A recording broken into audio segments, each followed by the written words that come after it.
In our last lecture, we were looking at the history of Florence, the political history of Florence, as being part of the context for the growth of Renaissance and humanism.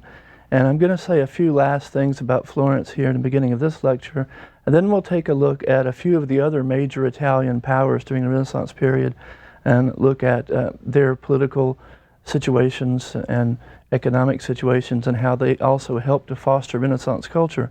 Because one of the things we have to realize is that the Renaissance and humanism didn't just flourish in Florence, even though that's often considered to be the kind of the capital of the Renaissance, but it flourished in many other towns and cities all throughout Italy and eventually all throughout the rest of Europe. And so we'll see a little bit today about how that worked out. And it also gives us some interesting questions to ask, which I'll try to pose at the end of the lecture about the growth of the Renaissance and humanism. But I want to start out just by saying a few last things about the Republic which took power in Florence after the fall of Savonarola at the beginning of the 16th century.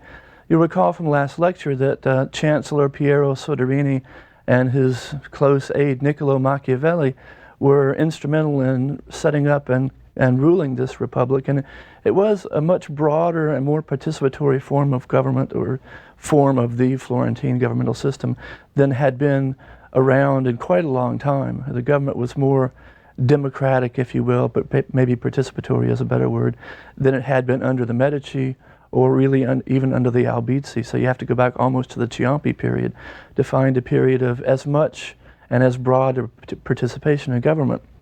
And this, in fact, produced a controversy in Florence, because the Republic ruled, in many cases, or governed with the interests not just of the patricians at heart, but the interests of the whole population, including the lower classes at heart. And this irritated many of the patricians in Florence and gave rise to interesting political debates, which we might want to consider now and just briefly again later. The famous Florentine historian Francesco Guicciardini became the spokesman for the patrician party, if you will, in Florence during the Republican period. And he argued that the Republic, as it was set up by Soderini, was really not the best form of government for Florence because it didn't contain enough experienced people.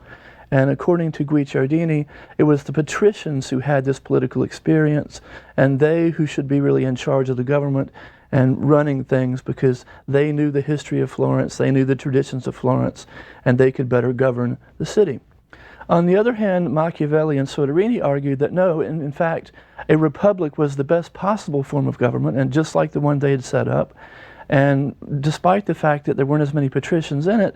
And the reason for that was that the Florentine Republic was modeled upon the Roman Republic. And the Roman Republic had, of course, led to the great glory of Rome and the birth of the empire. And obviously, this Roman Republic had been a very successful form of government. And by imitating this form of government, the Florentine Republic could also be very successful. So that was pretty much their argument. But this brings up another issue, and that is there any ideal form of government? Was the Roman Republic the best government? If the Florentine government imitated it, was it the best government? And the people in the Republic, Soderini and Machiavelli, pretty much argued, yes, there is a perfect government, and that is a republic because it's based on the Roman Republic. Guicciardini, on the other hand, argued that no, there really is no one perfect or ideal form of government. Governments have to adjust and be flexible, and it's whichever one works best in the particular circumstances that you have, in the particular conditions that you have, that is the one that you should adopt and will help the city and be more prosperous. So there really is no ideal form of government. This also leads us into a question which we'll take further a little bit later on, and that is, to what extent did political forms, governmental forms, influence the birth and growth of Renaissance culture and humanism?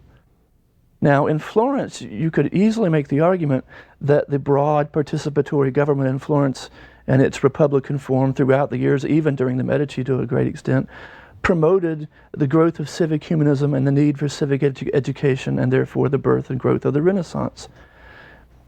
And that's a very effective argument. The problem with that is there were many other centers of Renaissance culture which were not broad participatory governments, which were really anything but that. And we see Renaissance culture flourishing there just as well. So what is the role of politics in the birth and growth of the Renaissance? Or perhaps is economics a more important factor? Now we've seen that in Florence the woolen cloth industry was extremely important in providing the money for the growth of the Renaissance. Is a successful and prosperous economy the one thing that most importantly promotes the growth of the Renaissance and humanism?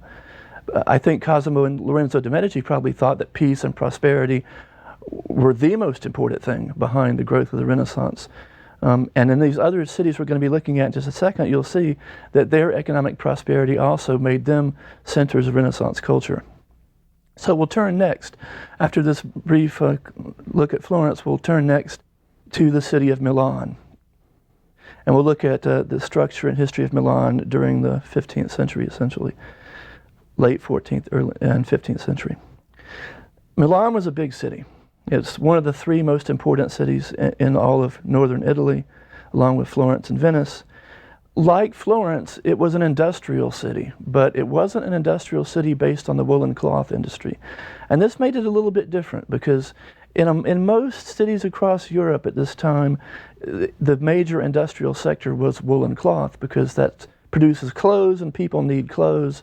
And after food, which the agricultural sector produces, clothes are the things that are in most demand. But instead, Milan's industrial base was constructed on the manufacture of tools used in the woolen cloth industry. So it was a tool-making industry, and because of this, it obviously had many contacts with Florence because it would sell its tools to Florence, into the woolen cloth industry there. So there were important economic ties between these two, even though there were also great political rivalries. So the tool-making industry is one source of Milanese prosperity. Another source of prosperity for Milan was the fact that Milan is located right in northern Europe at the foot of the Alps. And being located at the foot of the Alps means it pretty much controls the passes through the Alps. And the passes through the Alps are the trade routes. And there's a lot of trade going on between Italy, Germany, France in this period, even England, as we've seen. And so if you control the trade routes, you have power. The Milanese did that, and they charged high tolls for people to move through the passes and carry on trade. And so they got rich as toll collectors as well. In terms of the Milanese government, we've already seen the prominent ruling family during the Renaissance was the Visconti family. And they ruled essentially as dictators. They were appointed by the emperor as dukes because Milan was legally, theoretically part of the empire, but in fact Milan was completely independent, and the Visconti family ruled as completely independent rulers, dictators. They weren't beholden to the emperor at all. And they didn't maintain any kind of facade of a republic. They made it very clear, we are dukes, we rule this place. This is not a republic, it's not a participatory government. And it's very different from Florence. We've seen that the first great Visconti was Gian Galeazzo Visconti, and he's the one who conquers a lot of northern Italy and virtually builds an empire in northern Italy in the late 14th century until he becomes involved in the siege of Florence from 1380 to 1402. And of course, it's during that siege, he dies, Gian Galeazzo dies, the siege is broken, but that's the moment that civic humanism is born in Florence as Saiutati and Bruni realize that they have to change their educational system to make the city more viable. So Florence survived that crisis, Milan lost, Milan's power then began to shrink. After Gian Galeazzo, the ruler of Milan was Filippo Maria Visconti. And he was not nearly as capable a ruler or a military leader as Gian Galeazzo, even though he did defeat Florence in a war in 1425. Between 1402 and 1447, he ruled for a fairly long time. He pretty much lost all of Milan's conquests in North Italy, and the hope of a North Italian empire just went with these. Filippo Maria himself died without male heir, and at this point, Cosimo de' Medici in Florence sees his opportunity. He sends his personal general, Francesco Sforza, with his personal mercenary army to conquer Milan, which happens between 1447 and 1450.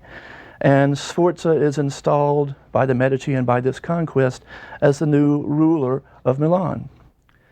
Now, you might expect a kind of mercenary general who conquers a place by force and just kind of takes over wouldn't be a great ruler for the city because he really wouldn't have the interests of the city at heart. But that wasn't the case with Sforza. Sforza actually became a very effective ruler of Milan, a very important figure in Italian politics, and a very important patron of Renaissance art and learning.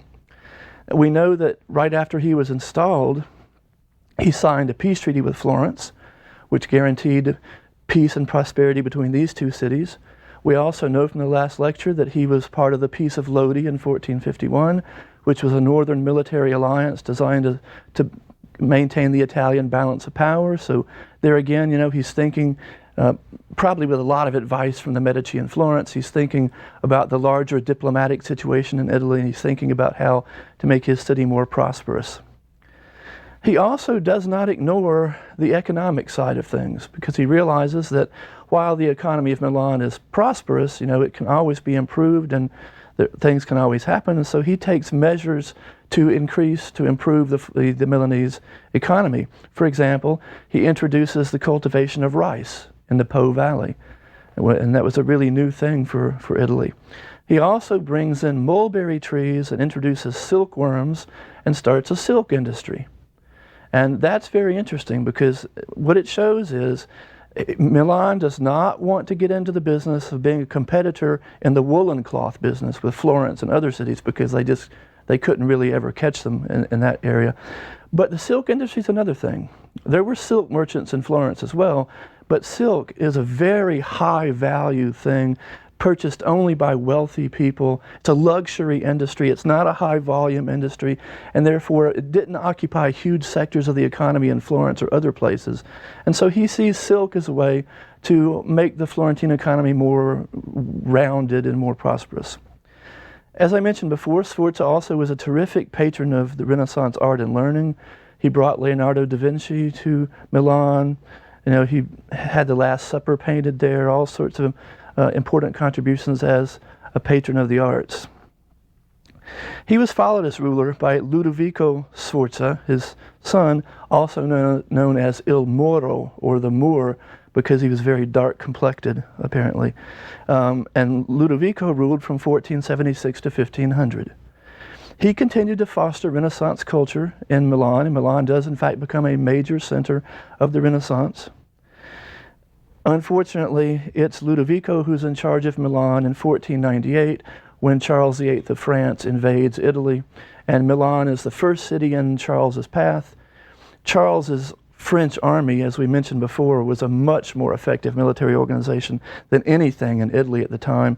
Milan was easily conquered in the beginning of this invasion, just like Florence and the Medici would later be conquered. And so at that point, the Sforzas fall from power, driven out by the French invasion. The French then rule Milan up to 1535, when it is conquered by the Emperor Charles V of Habsburg, the Holy Roman Emperor. And that's where I want to leave Milan right now. We'll turn next to the other major northern power, Venice. Venice was a very unusual city, built entirely on islands off the northeast coast of Italy, founded by Roman citizens fleeing to escape the barbarian invasions. In fact, it's quite far off the coast. Today, if you go to Venice, you've got to drive across a very long bridge to get there, so it was very well protected by the sea. Largely because of its protected situation and because of its merchant fleet, Venice was one of the major commercial cities of the Middle Ages. Probably the most important commercial city in Italy during the Middle Ages. Along with the cities of Genoa and Pisa, it led a revival of Mediterranean trade between Italy and the Middle East after about the year 1000. And this, of course, means all sorts of trade, but especially the spice trade.